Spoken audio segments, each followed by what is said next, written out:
Thank you, Mr. Chair. Well, 5 hours later, here we are. One of the benefits of being a freshman member of this committee with the least amount of seniority is you get the benefit of getting everybody else listen to them talk first. I'm going to start by saying that starting out, I was not real familiar with this issue. In fact, when the chairman of the committee told me we had Jack Smith coming in, my first response privately was, "Who's Jack Smith?" And I say that because my wife and I have 5 young children. We don't have cable television, and by the time we get them to bed, we're either watching Netflix or better yet, reading books. So when I came to this, I wanted to take a real honest look at what had happened.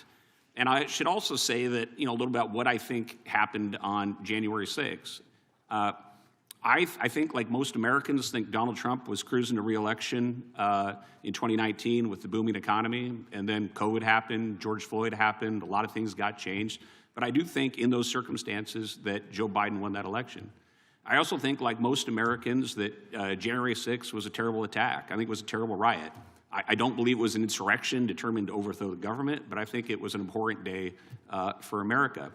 I also think, like most Americans, it was extremely unfortunate for this country that the January 6th committee was a partisan event, and there was not an ability to put folks from both sides of their choosing on that committee, so there could have been a full and honest debate for the American people. I think it was politically motivated, what Nancy Pelosi did with that committee. And so when I came to this issue with a fresh look, with those kind of my priors and what I got into, what I wanted to find was that in the goodness of the rule of law, that you as an investigator carried this out to the highest ideals, and it was not a politically motivated investigation. And I think a lot about that in the 250th anniversary of America. And I think about what the framers would have thought of this and the state of the rule of law, what makes America special, what checks and balances, what keeps us from being a banana republic. But what I was disappointed to find when I looked into this issue and how you conducted the investigation was that it was a politically motivated investigation determined to influence the election in 2024. And I say that, and the thing I cannot get around as I look into this is the timing that you fought for in when the court cases would be held. Now, to my understanding, the Department of Justice says you're not supposed to have politically motivated timing of a court case. But when I look at the timing that you pushed for and the jurisdictions between New York and Florida, and with all the other things that President Trump was engaged in, that looks very politically motivated to me, and I think to the American people as they take a look at this issue to try to influence the election.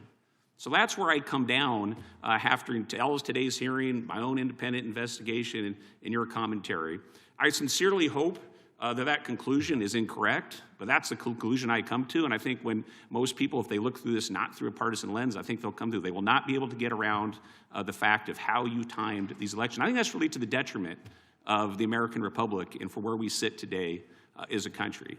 And so my one question for you, Jack Smith, is are you familiar with the Vietnamese city of Bến Tre? I am not.